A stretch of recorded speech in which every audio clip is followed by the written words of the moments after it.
वंदे नित्यानन्दसहोदितं श्रीनन्दनन्दनं वन्दे राधिका चरणद्वयं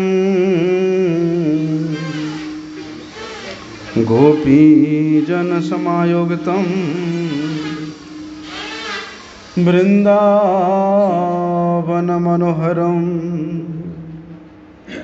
गुरवे गौरचन्द्राय राधिकाय तदालये कृष्णाय कृष्णभक्ताय तद्भक्ताय नमो नमः। वंशाकल्पतरुर्भ्यश्च कृपासिन्धुभ्यैव च पतितानं पावनेभ्यो वैष्णवेभ्यो नमो नमः। पतित पावन परम करुणामय परम आराध्यतम गुरुपाद पद्म नित्य लीला प्रविष्ट विष्णुपाद परमहंस परिव्राजकाचार्य अष्टोत्तर शत श्री श्रीमद शिल भक्ति वल्लभ तीर्थ गोस्वामी गुरु महाराज जी के श्री चरण कमल में अनंत कोटि साष्टांग दंडवत प्रणाम करते हुए उनकी हेतु की कृपा प्रार्थना करता हूँ।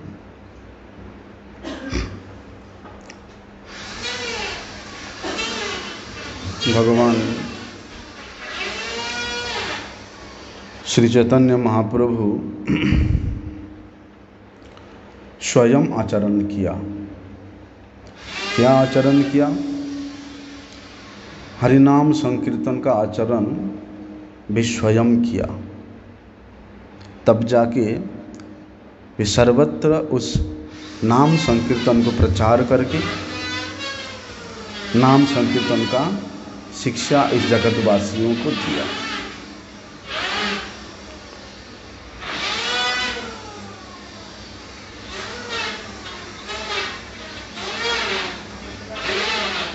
इसलिए जब तक भक्ति का शिक्षा स्वयं आचरण नहीं किया जाता तो दूसरे को उस आचरण में प्रवृत्त नहीं कराया जा सकता। क्यों? जो आचार्य होते हैं आचरति यो शिक्षार्थम आचरणीयम स्वयं आचरति यह अचिनोति यह शास्त्रार्थम।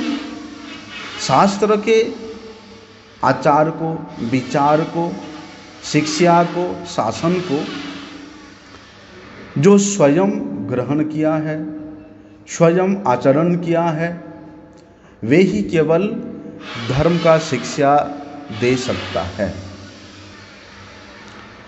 और जहाँ तक स्वयं भगवान की बात है, वे ये बात को स्वयं भगवान अपने में भी लागू कराते हैं।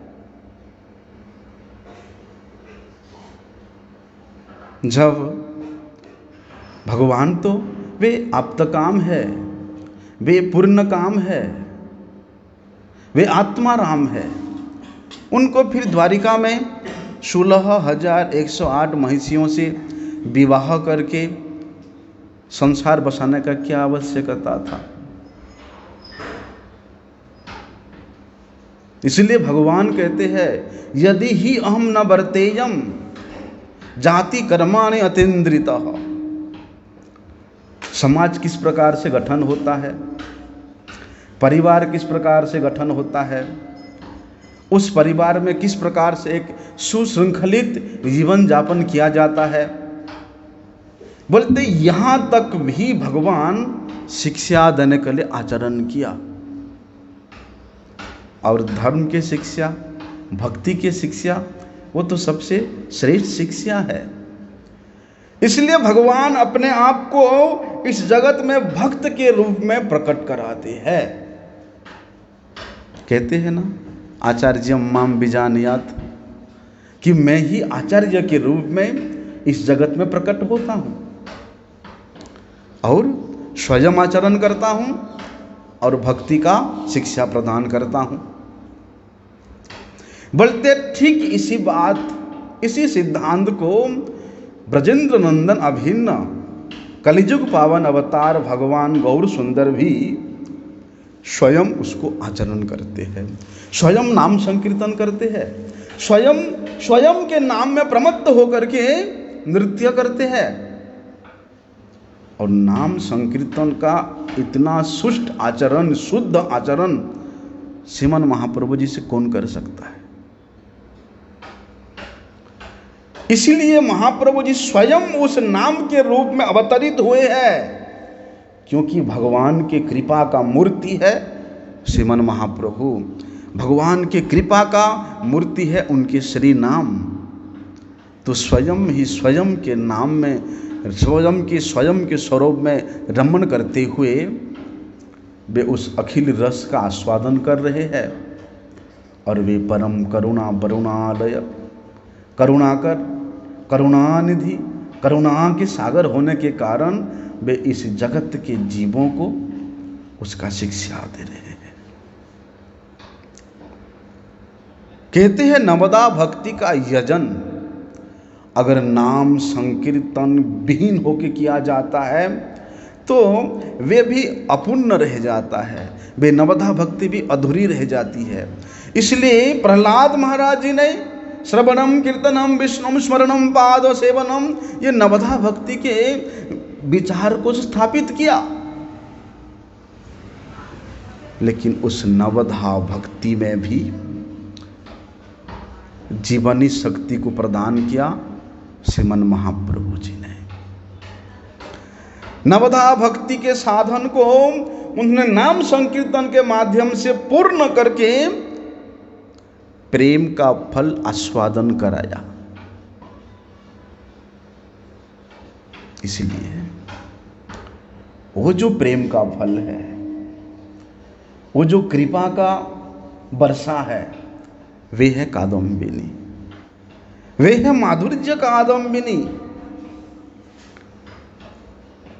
लेकिन एक प्रश्न हो सकता है, अरे जब तक जीव के साधक के हृदय में अनेक प्रकार के सुख की कामनाएं रहती है, भोग की अभिलाषा रहती है, तो उन भोगों के तीव्र ताप से जब वे साधक झुलस रहा होता है, उस साधक के हृदय में भोग रूपी आग जल रहा होता है, तो उस हृदय में जो अत्यंत सुकोमल वृत्ति से युक्त भक्ति का भाव कैसे उदय हो सकता है?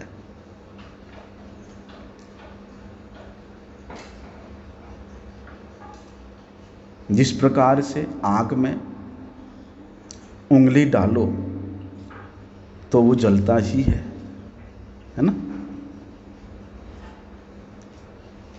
तो यहां पर कामना वासना रूपी जो आग जल रहा है, वहां पर इतना सुकोमल वृत्ति से युक्त भक्ति का प्रभाव, भक्ति का वृत्ति, भक्ति का शक्ति वहां कैसे उदय हो सकता है? लेकिन उसको भी श्री विश्वनाथ चक्रवर्तीपाद जी ने वर्णन किया है कि वहां कैसे हो सकता है। अरे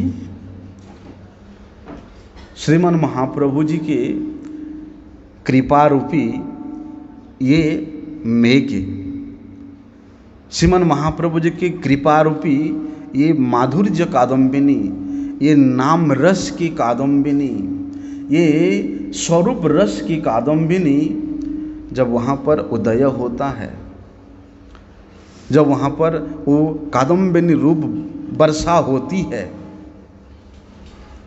तब तो भैया उसके लिए श्रीमन महाप्रभु जी के अहितों की कृपा की उत्तमता को वर्णन करते हुए वहां बता रहे हैं। स्वागम आरंभे कामतपर्तुदाह दमनी, स्वागम आरंभे कामतपर्तुदाह दमनी। कहते हैं आकाश में जब बादल होती है, मेघमाला होती है, तो भी वर्षा तो करते ही है, लेकिन वर्षा होने से पहले क्या क्या परिस्थिति होता परिवेश का? सूर्य का प्रखर ताप कहीं छुप जाता है, मंद मंद सुकोमल सुशीतल वायु प्रवाहित होने लगती है, और उस सुशीतल वायु के प्रवाह से इतना जो गर्मी पड़ रहा होता है, उस गर्मी का जो ताप है वो अनायास दूर होता जाता है। अभी 2 दिन पहले कितना गर्मी लगता था, लेकिन अचानक इस समय जब बारिश हुआ, केवल मनुष्य क्यों, समस्त प्राणी जगत को कितना आराम लगा। आहा, देखो इतने गर्मी में बारिश आ गया। तो बारिश आने से पहले जिस प्रकार सूर्य के प्रखर ताप का प्रकोप वहाँ पर समाप्त हो जाता है, मंद मंद बाहु प्रवाहित होकर के जीव जगत को, पृथ्वी देवी को सुख प्रदान करती है, समस्त प्राणियों के हृदय में, बाहरी अंग में भी सुशीतलता को प्रदान करती है। बोलते हैं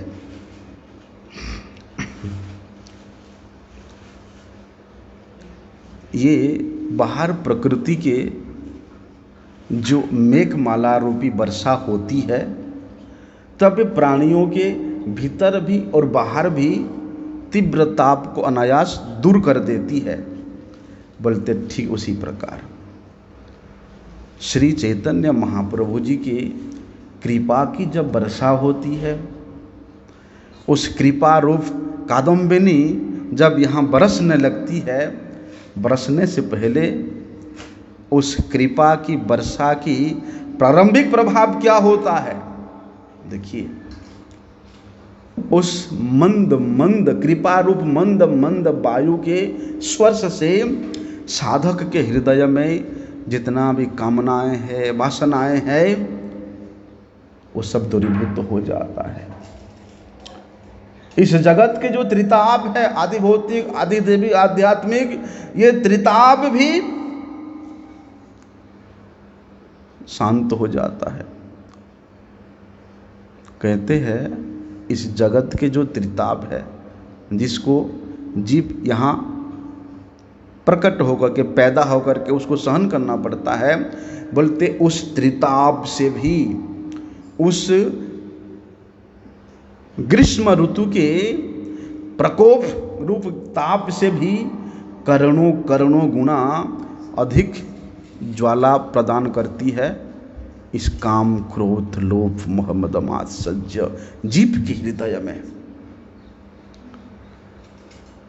कितना इस जगत के गर्मी से करोड़ों गुना और अधिक गर्मी ये काम क्रोध हमारे हृदय को जलाते रहते हैं।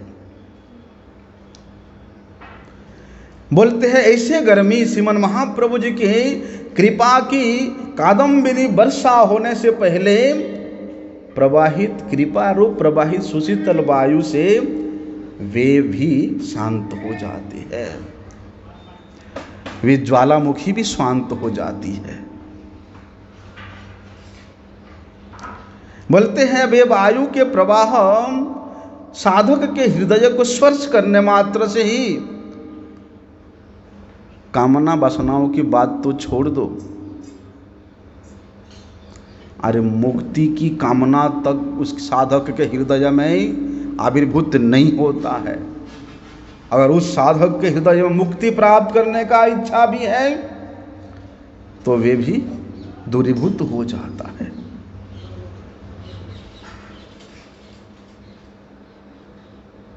जब जीव के हृदय में मुक्ति की वासना, भुक्ति की वासना दूरीभूत हो जाती है, तब वही जीव श्री कृष्ण सेवा के लिए अपने आप को योग्य बना सकता है। वे श्री कृष्ण सेवा के लिए पूर्ण रूप से अपने आप को समर्पित कर सकता है। ऐसे श्रीमन महाप्रभु जी की कृपा है, जिस कृपा के धन्याति धन्यता से परिपूर्ण होकर के जीव अपने जीवन को कृतार्थ कर देता है, सफल कर देता है। वहाँ तो वर्णन करते हैं श्रीमन महाप्रभु जी के परम स्नेही कृपा पात्र श्री प्रबोधानंद सरस्वती पाद जी चैतन्य चंद्रामृत में वर्णन करते हैं, बड़े सुंदर भाव।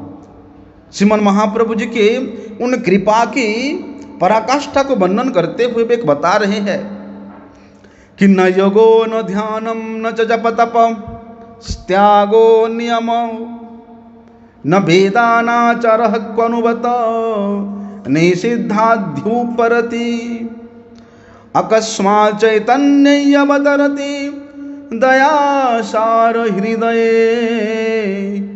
पुमार्थानां मौलिं परमिह मुदां लुण्ठते जनः।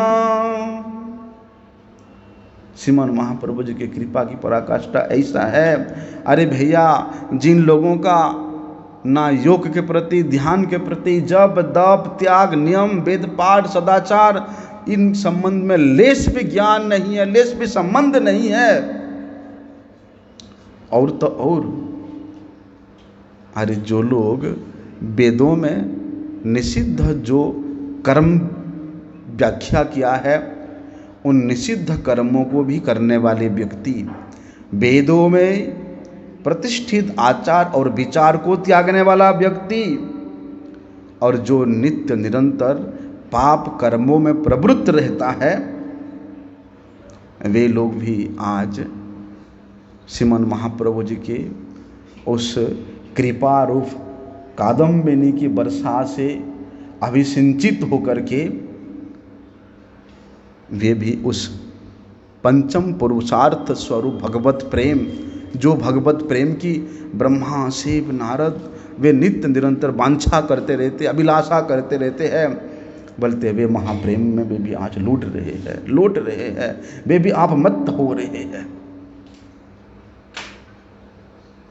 इसलिए इस ग्रंथ की रचना करने वाले श्री चक्रवर्ती पाद जी, विश्वनाथ चक्रवर्ती पाद जी अत्यंत उल्लास से भर करके श्रीमन महाप्रभु जी की कृपा का बड़े ही आश्चर्यजनक भाव से वर्णन करते हुए वहाँ कहते हैं कि विश्वास गोल्लासिनी, जैसे वर्षा ऋतु में आकाश में मेघमाला घनघोर वृष्टि के द्वारा क्या करती है, इस पृथ्वी के नद नदियाँ सबको भर देती है, और उन नद नदियों में अनेक प्रकार के बड़ी बड़ी तरंगें उठने लगती है, और वे नद नदियाँ उन तरंगों के द्वारा उछलते हुए किनारे को और क्रोड़ीभूत करते हुए और उनको डुबोते हुए वे प्रबल वेग से समुद्र की, महासमुद्र की ओर अभिधावित होती है। महासमुद्र से मिलने के लिए वे नित्य निरंतर अग्रसर होती रहती है। बोलते ठीक उसी प्रकार श्री चैतन्य महाप्रभु जी के अवतार के समय में उनकी ये कृपा, उनकी ये नाम रूपी कृपा का माधुर्य कादम्बिनी की वर्षा से क्या होता है, ये संसार रूपी, ये विश्व रूपी, ये प्रकृति रूपी नदियों में वे कृष्ण नाम का संकीर्तन के माध्यम से प्रेम की बाढ़ आ जाती है,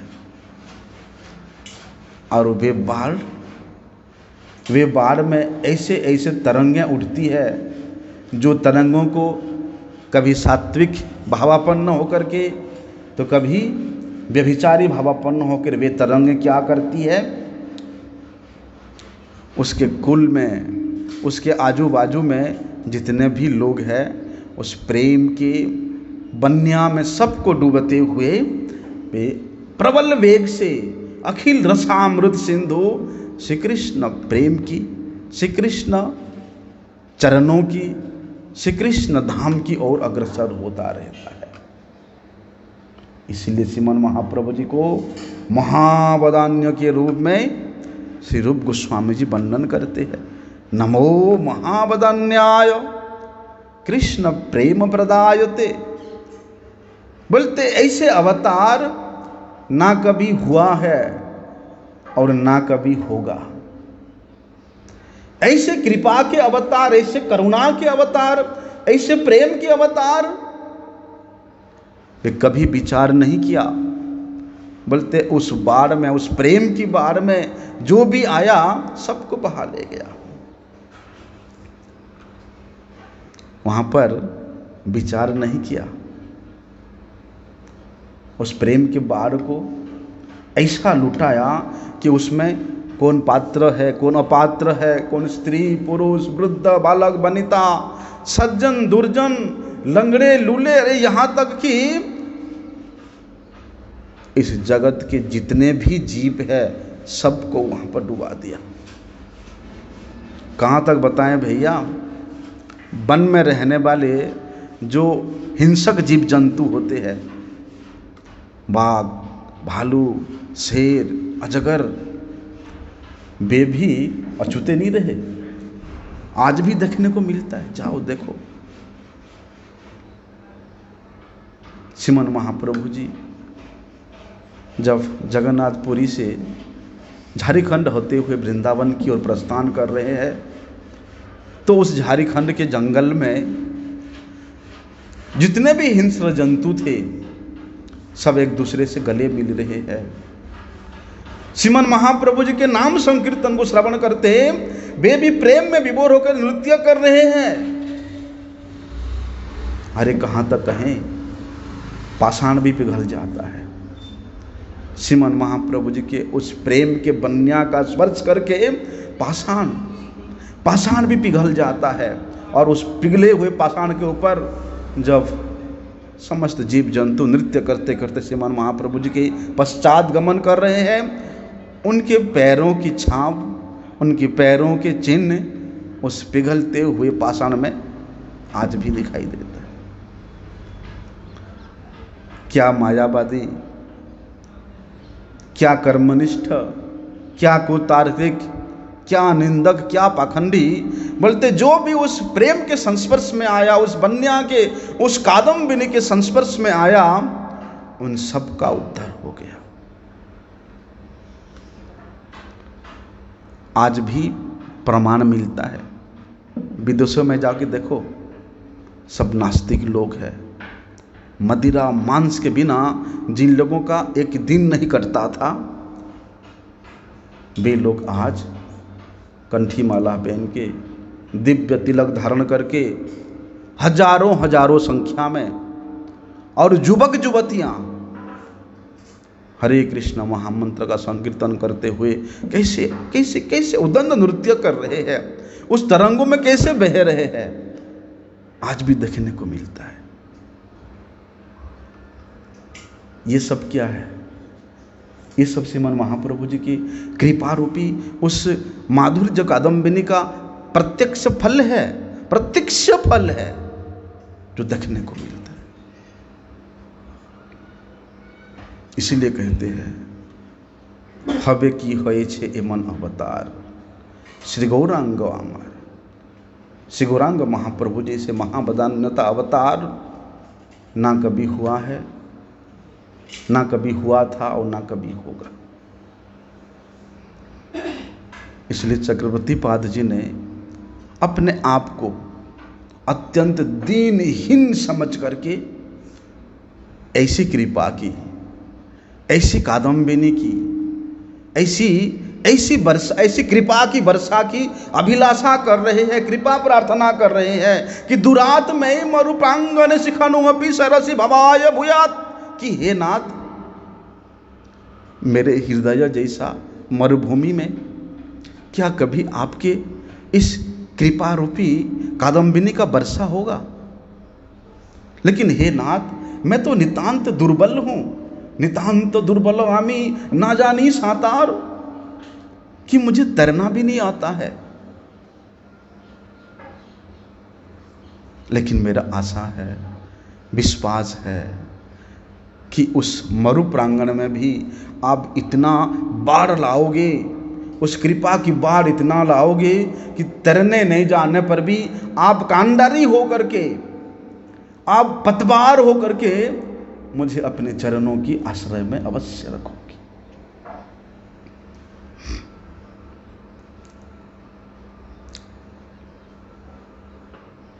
वर्षा क्या करती है? इस पृथ्वी के समय, वर्षा के समय में पृथ्वी के निकट आकर के वे मेघ वर्षा करती है। लेकिन हमने तो सुना ऐसा, मरुभूमि में उस प्रकार वर्षा नहीं होती है, जहां मरुस्थल है होती है। कभी कभी अचानक मेघ का एक टुकड़ा वहां गया, 2-4 बूंद डाल दिया, फिर वहां से आगे बढ़ गया, थोड़ा थोड़ा बूंदाबांदी होकर के वहां कभी कभी बरस जाता है। बोलते ठीक उसी प्रकार श्री चक्रवर्ती पाद जी दीनता का शिक्षा देने के लिए स्वयं को वहां प्रस्तुत कर रहे हैं कि अत्यंत दीनहीन भाव से वे श्रीमन महाप्रभु जी के उस कृपा को बहुत दूर में स्थित होते हुए भी, दूर में स्थित इसीलिए क्योंकि श्रीमन महाप्रभु जी के प्रकट काल के बहु वर्ष बाद श्री विश्वनाथ चक्रवर्ती पाद जी इस धराधाम में प्रकट हुए थे। इसलिए बोलते कि हे नाथ, आपके उस बाढ़ के बहुत दूर से और सरस भूमि के बहुत दूर से मैं स्थित होने पर भी क्या आपके चरण में आया हुआ जीव को आप अपने शरण में नहीं लोगे? मान लो कि उस मरुभूमि में एक निरस जड़ वृक्ष के समान मैं पड़ा हुआ हूं। इसलिए वहां पर वे प्रार्थना करते हुए कह रहे हैं कि हे नाथ, आपकी कृपा का इतना अधिक अमित प्रभाव है, आपके उस माधुर्य कादम्बिनी का इतना अमित प्रभाव है कि बहुत दूर में रहने पर भी मेरे जैसे, मुझ जैसे निरस जड़ बुद्धि वाले अत्यंत दीन जन में भी भक्ति रस का, श्री कृष्ण के उस मधुर रस का संचार कर उसको सरस बनाए। देखिए विश्वनाथ चक्रवर्ती पाद जी ये स्वयं श्री चैतन्य महाप्रभु जी के परम प्रिय कृपा पात्र है, वे प्रेम धन के धनी है। लेकिन वे किस प्रकार से अपने दीनता को प्रकाश कर रहे हैं? क्यों? क्योंकि दीनता के बिना, दैन्यता के बिना उस नाम साधन के प्रणाली में कभी भी कोई भी अग्रसर नहीं हो सकता है। यद्यपि विश्वनाथ चक्रवर्ती ठाकुर जी सब प्रकार से, सब गुणों से परिपूर्ण होने पर भी, वे सर्वोत्तम होते हुए भी उन्होंने नाम प्रेम की प्रचार करने वाली नाम साधन प्रणाली की शिक्षा दे रहे हैं। क्यों? क्योंकि वैष्णवों का ये स्वाभाविक गुण होता है, वैष्णवों का ये स्वाभाविक सुलभ गुण होता है, एक विलक्षण दीनता उनमें अपने आप प्रकाशित होती है। क्यों? क्योंकि बिना दीनता के प्रेम नहीं होती और बिना प्रेम के दीनता नहीं होती। जीव जितना दीन होता है, जितना धन्यता युक्त होता है भगवत भक्ति, भगवत सेवा, भगवत प्रेम में, वे उतना ही अपने आप को मजबूत करता है। जहां पर स्वयं का शक्ति, स्वयं का प्रभाव, स्वयं का पांडित्यता लेकर के जीव अभिमान करता है, वहां पर वे भक्ति के साम्राज्य में कभी भी आगे नहीं बढ़ सकता है। इसीलिए महावदान्य स्वरूप श्री चैतन्य महाप्रभु जब तक कृपा नहीं करेंगे तब तक ऐसे दीनता भी संभव नहीं है।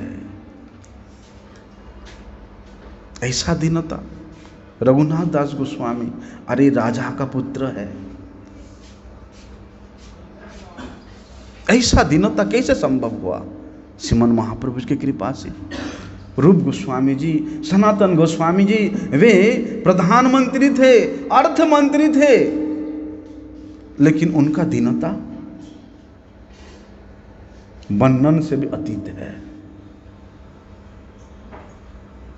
इसलिए अगर कृष्ण भक्ति प्राप्त करने का लालसा है, इच्छा है, तो प्रत्येक साधक को ऐसे दीनहीन होना पड़ेगा। क्या बोला श्रीमन महाप्रभु जी ने स्वरूप दामोदर गोस्वामी जी को और राय रामानंद को, दोनों को कंठ के पकड़ करके श्रीमन महाप्रभु जी कहते हैं कि जे रूपे लइले नाम प्रेम उपजय, तार लक्षण श्लोक सुनो स्वरूप राम राय। कि हे स्वरूप दामोदर, हे राय रामानंद, जिस प्रकार से हरिनाम करने से हृदय में प्रेम की उदित उदय होता है, मैं उसका लक्षण तुमको सुना रहा हूं, तुम सुनो। क्या कहते हैं? त्रिनादपि सुनिचेन तरोरपि सहिष्णुना अमानीन मानुदेन कीर्तनीय सदा हरि। इतना दीन, अगर उस कृष्ण प्रेम, उस पंचम पुरुषार्थ प्राप्त करने की इच्छा है तो बोलते तृण से भी अधिक दीनहीन होना पड़ेगा। वृक्ष की भांति सहिष्णु होना पड़ेगा। वृक्ष जेन काटिले हो किछु ना बोले, सुकाइया मैले कारे पानी ना मागय, जय जे मागय तारे दे आपन धन, घर में वृष्टि सहे आनेर करई रक्षण। ऐसा सहिष्णु होना पड़ेगा। स्वयं किसी प्रकार के मान की, सम्मान की, प्रतिष्ठा की आशा नहीं रखते हुए दूसरे को यथा योग्य मान देना पड़ेगा। तब जाके नित्य निरंतर कीर्तनीय सदा हरि, तब जाके जीव नित्य निरंतर हरिनाम संकीर्तन कर सकता है। वो करने योग्य तभी प्राप्त होता है, अन्यथा नहीं। इसलिए कहते हैं जीव स्वरूप से भगवान का नित्य दास है।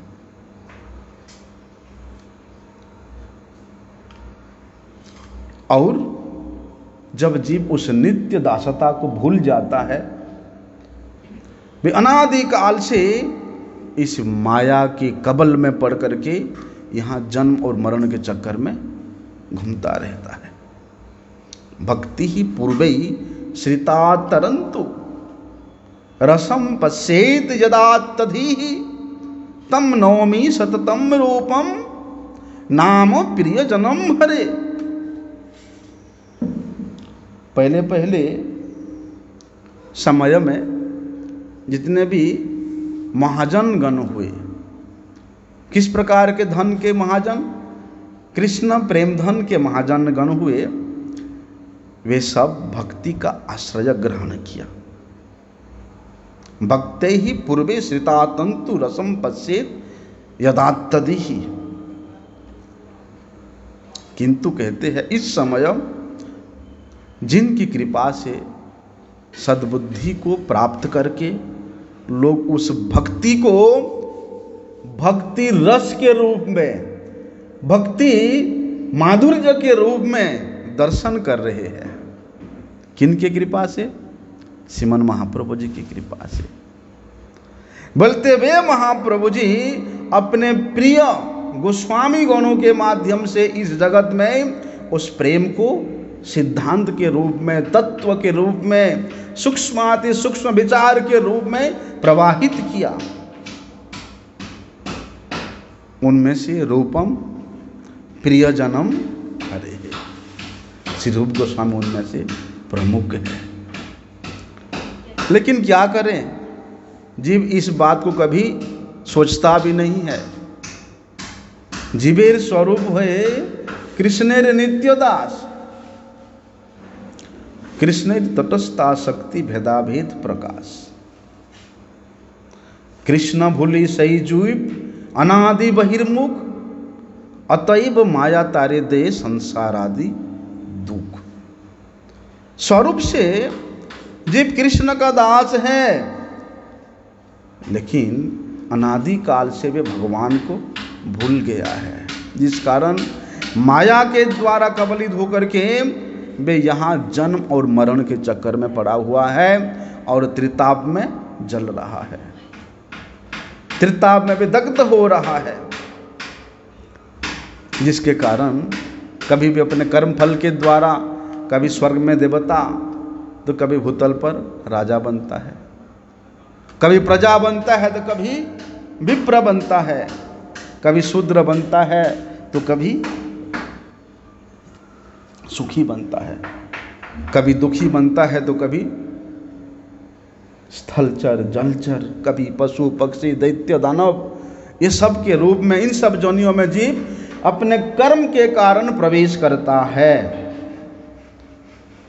लेकिन उन कर्मों के द्वारा इन जोनियों में भ्रमण करता हुआ वे जीव सुख को अनुसंधान करता है, सुख को ढूंढता है कि सुख कहाँ मिलेगा, परंतु इस दुख के आलय में, इस दुख के गंताघर में उसको सुख कहाँ मिलेगा। सुखाय कर्माणि करोति लोके न तै सुखम। सुख के लिए वे प्राणी, वे जीव यहाँ अनेक प्रकार के कर्म करता है, अनेक प्रकार की चेष्टा करता है। जितना जड़ सुख के लिए प्रयास करता है उतना ही उसको दुख की प्राप्ति होती है। लेकिन क्या करे बेचारा, भाग्य के द्वारा मरा हुआ है, परंतु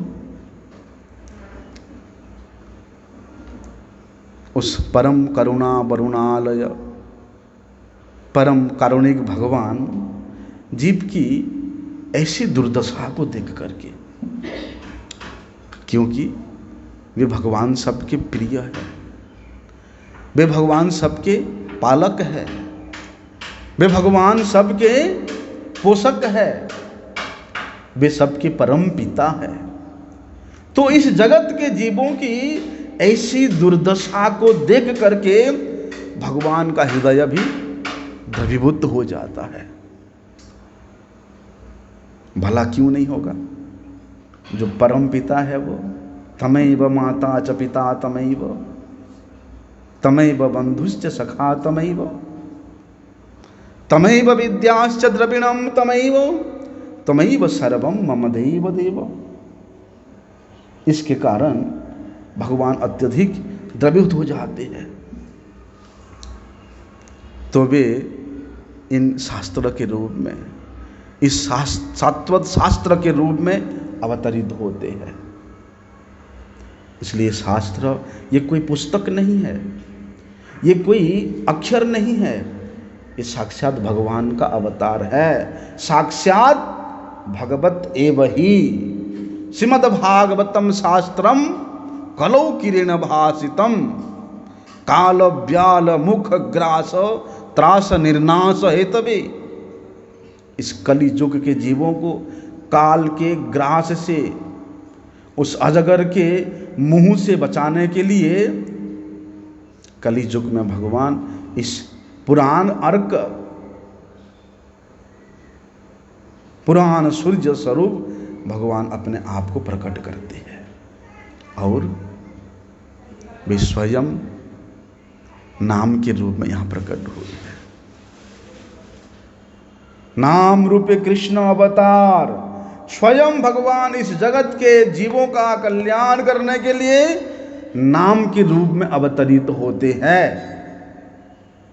इतना ही नहीं, उस नाम की शिक्षा देने के लिए, उस नाम का साधना करने के लिए वे अपने परिकरों को आचार्य के रूप में इस जगत पर अवतीर्ण करा करके इस भले भुट के जीवों को वे पुनः अपनी सेवा में नियुक्त करके उनको नित्य सुखी करते हैं, चिर सुखी बनाते हैं।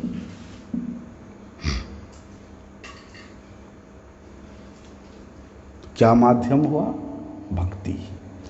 एकमात्र भक्ति के माध्यम से जीव अपना नित्य कल्याण कर सकता है, नित्य मंगल कर सकता है, वे चिर सुखी हो सकता है।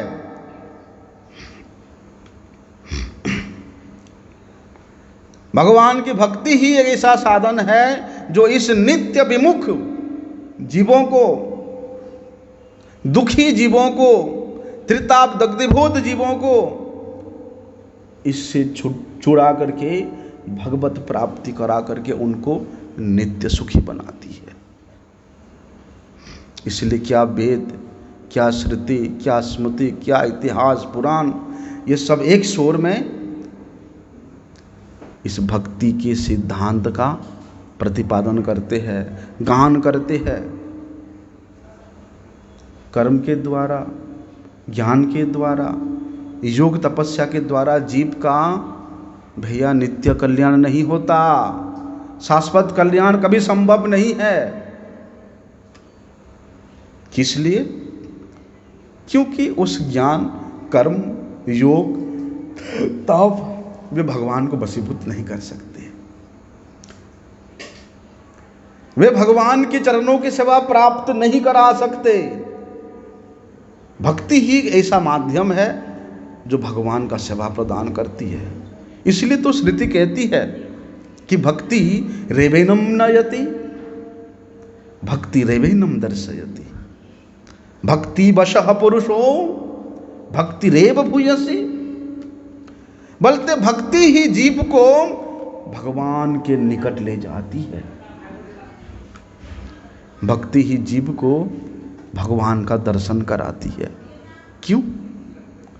क्योंकि वे परम पुरुषोत्तम भगवान भक्ति के ही अधीन रहते हैं। भक्ति वश पुरुषः, वे भक्ति के बस में रहते हैं। इसलिए तो स्वयं भगवान कहते हैं अहम भक्त पराधीनो यह स्वतंत्र इव द्विजः साधु विग्रस्त हृदयो, कि हे दुर्वासा, मैं तो मेरे भक्त के अधीन रहता हूं। क्यों रहता हूं? क्योंकि मदन्यन्ते न जानन्ति नाहं देव मनागपि, क्योंकि मेरे भक्त मेरे सिवा कुछ नहीं जानता। और यहां तक कहते भगवान, यद्यपि भगवान सर्वांतर्यामी है, लेकिन यहां आकर के भगवान इस बात को कहते हैं ना हम तेभ्यो मनागपि, मेरे भक्त जिस प्रकार से मेरे सिवा और कुछ किसी को नहीं जानता, मैं भी मेरे भक्त के सिवा किसी को नहीं जानता। कितनी बड़ी बात भगवान कहते हैं। क्यों? क्योंकि भक्ति वशः पुरुष, क्योंकि वे भगवान उस भक्त के भक्ति में बंधे हुए हैं, उसके हृदय में बंधे हुए हैं। इसलिए तमाम शास्त्र, श्रुति, शास्त्र, वेदांत, उपनिषद इस बात को बार बार घोषणा करते हैं कि यस्य देवी पराभक्ति आनंदमयो अभ्यासात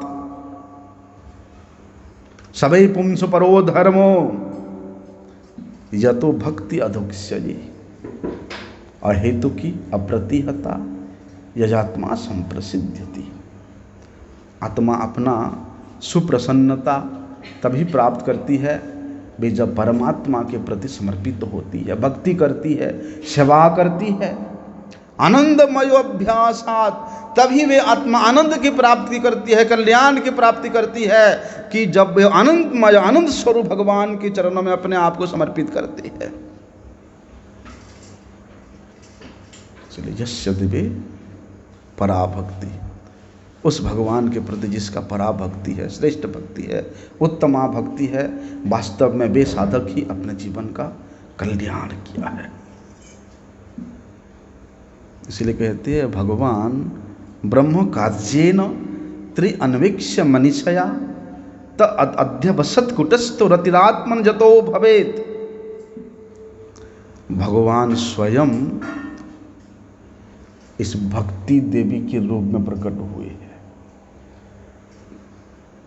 जिस प्रकार एकादशी देवी स्वयं भगवान के हृदय से प्रकट हुई है, उसी प्रकार ये भक्ति देवी भी भगवान के हृदय से प्रकट हुई है। ये भक्ति भगवान के इतना प्रिय है कि उनके वक्ष विलासिनी लक्ष्मी देवी भी उतना प्रिय नहीं है।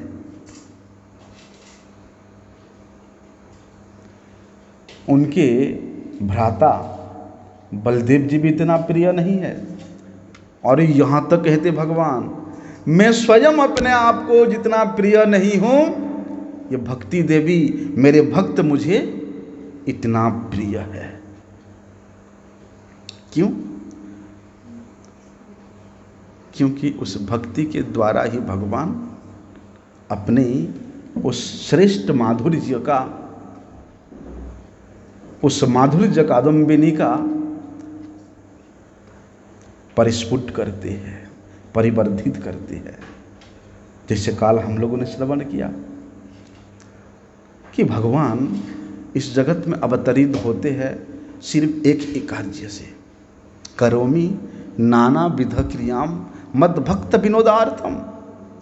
भक्तों को आनंद प्रदान करने में, भक्तों को विनोद प्रदान करने में भगवान को जो सुख की प्राप्ति होती है, वो सुख की प्राप्ति और कहीं नहीं है।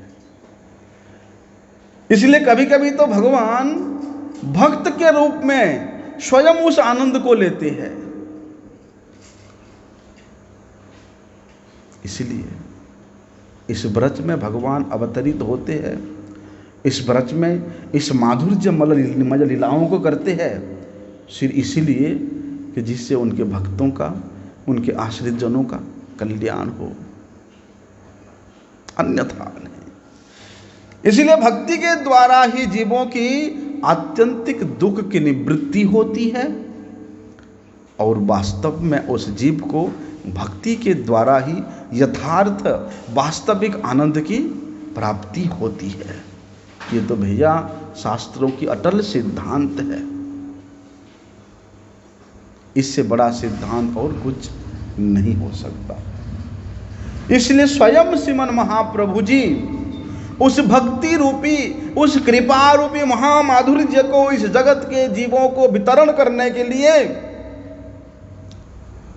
वे यहाँ भ्रमण कर रहे हैं। कभी दाक्षिणात्य में तो कभी उत्तर में, कभी पूर्व में तो कभी पश्चिम में।